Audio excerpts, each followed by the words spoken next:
What's good, YouTube? It's me, Cheyenne Marie Sage here, back at it with a new video. So as promised, like I said, I was gonna make another video that was solely devoted to the written response portion that you have to give for the Columbia MFA program. So for the written response, you have to pick a book in your genre that came out within the last 10 years. And this piece has to be 1,000 words long. So it's a pretty short essay. You studied English in your undergrad. I'm pretty sure you already have like a pretty good concept of what you need to do. You're essentially just responding to a piece of literature so the committee can see that you know how to engage with literature in some capacity. Since this is a creative writing master's program, I think it's important to focus on craft as well as content, but also because it's part of your application, you also want to weave in your own personal relationship to the text. You want to tie that all together and relate it to something in the world, some kind of issue, political thing, whatever, something. So you want to focus on 4 things. You want to focus on the content, you want to focus on craft, and then you want to focus on the self and then the world. So those 4 things is how I approached my written response, which essentially got me admitted into the Columbia MFA program, but I also got accepted into all 6 of the graduate schools I applied to, with the exception of NYU. They waitlisted me, but their loss, no worries. So now let's break it down a little bit. Something you might get hung up on is, okay, well, how should I format this? Is there a particular style? And the answer is no. Just pick a style, pick the one you're most comfortable with, and then be consistent. So be consistent with that. So because I did my undergrad in English, and in Canada we use the MLA structure in the English program, I went with the MLA style just because I already kind of knew what I was doing. So if you're familiar with like Chicago or APA, do that. Stick with whatever you know the best, just pick one, be consistent with it. So because this is only one component of your application and it's a piece of literature within your creative endeavor, I felt it was important for me to pick a body of work that was one of my comps. So a comparable to myself, but also somebody that inspired me, a book that really meant something to me. You want to pick a book that you're passionate about, something you can talk a lot about, talk endlessly about. You want your passion to come through within each step of the application process. One sec, I will grab the book that I picked and then I'll talk a little bit about it, and then I will read my written response, and then you can get a grasp on how I did it, and then hopefully that might help you when thinking about your own in terms of structure and all of that fun stuff. So let's get into it. So the book that I chose to respond to was this beautiful book right here. It's Heartberries, a memoir by Teresa Marie Mayotte. She is an Indigenous writer. She's also a creative writing professor now, but I was introduced to this book during a graduate level creative writing course that I took in my undergrad. I read it, I devoured it, fell in love with it, and ultimately just found it super relatable. If you haven't read it, get this book. Honestly, it will change your life. You can read it in one sitting. It's not even that long, but it is so poignant and powerful, and it stays with you after you read it. Let's just say that. So without further ado, I will read my essay, go through that together, and we'll say some things and it'll all be good. So another thing you also want to think about when you're writing this is you don't want to give like a huge summary. That's not the mission of the written response. We're not just going to summarize a book. But that being said, you want to give enough context so that whomever is reading it knows what you're talking about, even if they haven't necessarily read the book. The way I approached it was, okay, if they haven't read the book, A, how do I let them know what's going on in the book? And B, then make them want to go and read it once they've read my written response. But I digress. Here we go. Heartberries, a memoir response. The intergenerational trauma that plagues many Indigenous communities is largely attributed to the cultural genocide of colonialism. Indigenous children were ripped away from their families and forced into the residential school system, where they were often victimized sexually, physically, and spiritually. These traumas have lasting negative impact on the person, and in turn, those traumas imprint from parent to child. Teresa Mayotte's Heartberries, a memoir is a microcosm for these intergenerational Indigenous traumas, but it is also a journey. It is a journey of her sexual abuse, loss, and plight as a poor, undervalued Indian woman.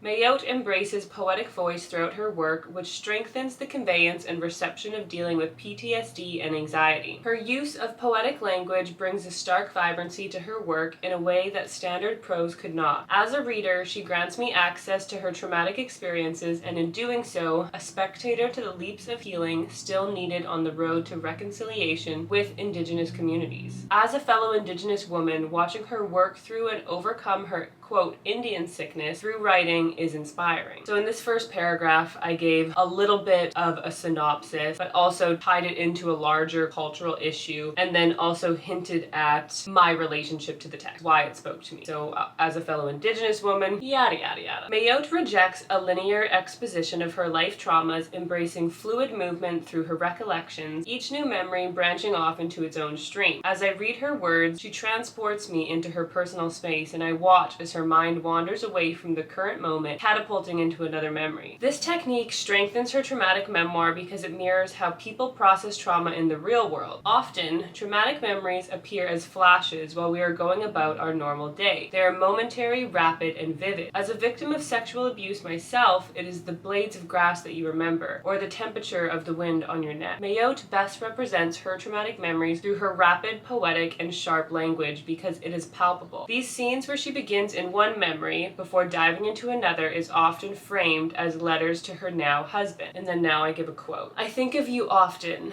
but there are still spaces unchanged by you. Uncle Harold's shack, a teal, crisp marshmallow since his wife allegedly burnt it down with him in it. I can imagine the charred teddy bear in the middle of his den. I run my hands over the craggy ends of every black cupboard. I wonder what Uncle Harold looks like in his grave. His hair is 12 dead strands that stick to my hand. Mayotte's language here creates a sense of poignancy without divulging all the raw, dirty details. She gives enough information without exploiting her full experiences with Uncle Harold, while still eliciting strong emotion. She executes this by crafting poetic language. Quote, his hair is 12 dead strands that stick to my hand. This line rhymes and paints a clear, strange, and mildly disturbing scene in our mind. In one short paragraph, there is an abundance of rapid information. Quote, a teal crisp marshmallow. Wife allegedly burnt it down. The charred teddy bear and 12 dead strands. I was left wondering, why would his wife burn it down with him inside? Why did Mayotte run her hands through his hair? Mayotte does not answer these questions, which should frustrate me as a reader, and yet it does not. Her choice to use swift, vivid imagery within her traumatic memoir not only makes the most sense, but it strengthens the content because it mirrors how traumatic memory is processed in real life. Mayotte's excerpt feels rife with underlying trauma and memory, and exploring these deeply personal topics through poetic language gives me enough information to feel satisfied and compelled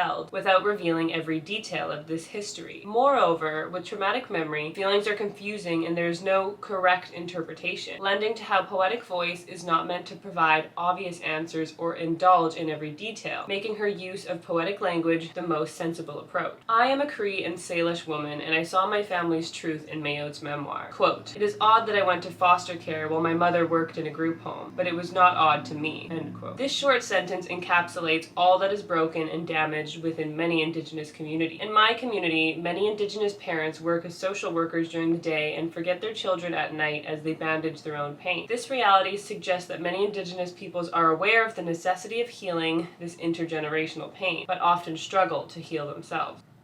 Mayotte's memoir is unique, but the harrowing reality is that her traumas as part of the Indigenous community are not. This is what makes her memoir an important one to share. Mayotte addresses these deep-rooted traumas through her raw vulnerability and openness. Quote, it was an Indian renaissance. Somehow it was more Indian with you there behind me, with a black eye. Somehow it was more Indian because I was pregnant. It was then I realized I was partly my father. End quote. In these sentences, Mayotte exposes Indigenous stereotypes while addressing the intergenerational and imprinted traumas imparted from parent to child. On page 121, she states, I do get drunk and I am an Indian, but not both. In Canada, you hear this narrative frequently. All Indians are abusive drunks stealing our tax money. Mayotte is denouncing this stereotype by expressing how it is okay to be Indian and also drink alcohol. In Canada, these two truths existing together often render unfair, horrific treatment. As a country, we are making strides towards rectifying these unjust treatments, but as seen by the death of Joyce Equation, I don't know if I pronounced that right, so forgive me, we are still a long way from reconciliation. Joyce checked herself into a hospital in Joliet, Quebec, but she did not get the help she needed. Instead, hospital staff told her she was stupid, only good for sex, and that she would be better off dead. This is a quote from Time magazine. Indigenous struggles are rarely recognized and acknowledged and often swept under the rug. The death of Joyce is a paradigm for racial biases enacted by institutions in the oppression and unjust treatment of racial racial minorities. Every unjust death of an Indigenous person or every racial slur uttered is felt through each word that Mayotte writes in her memoir. Heartberries is rooted in the dark past of the Canadian residential school system and generations of abuse enacted against Indigenous peoples of North America. The expression of her traumas forces the reader to confront Indigenous issues that are prevalent and domineering within their respective community. Through works like Heartberries and deaths like Joyce's, injustices against racial minorities are gaining volume, which is essential for reconciliation. So there we have it. That was my written response that I did to the wonderful, incredible Heartberries by Teresa Marie Mayotte. My middle name is also Marie, so shout out.